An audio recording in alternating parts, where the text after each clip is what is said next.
एक 2 दिवसापूर्वी पुण्यामध्ये जी भयानक घटना घडली, कारण आमच्या महिला असुरक्षित आहे.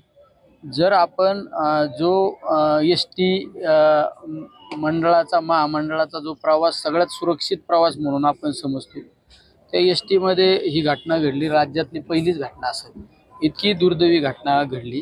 त्यामुळं मी लोकप्रतिनिधी या नात्याने माझ्या जिल्ह्यातील काही डेपोमध्ये जाऊन महिलांच्या बाबत सुरक्षिततेच्या बाबत काय दखल घेतली गेली पाहिजे आणि काय घेतात याची पाहणी करण्यासाठी आलो. म्हणजे आमच्या एस-टीमध्ये काम करणाऱ्या कर्मचाऱ्यांना सुद्धा सुखसुविधा नाही.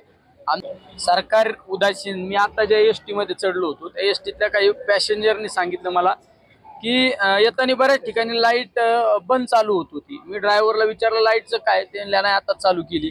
म्हणजे इतकी भयानक परिस्थिती होती. गिअर टाकायचं दांड सुद्धा व्यवस्थित नव्हतं बा. संबंधित मंत्र्याला मी आजच संध्याकाळी या सगळ्या परिस्थितीची माहिती मेलद्वारे कळवणार आहे.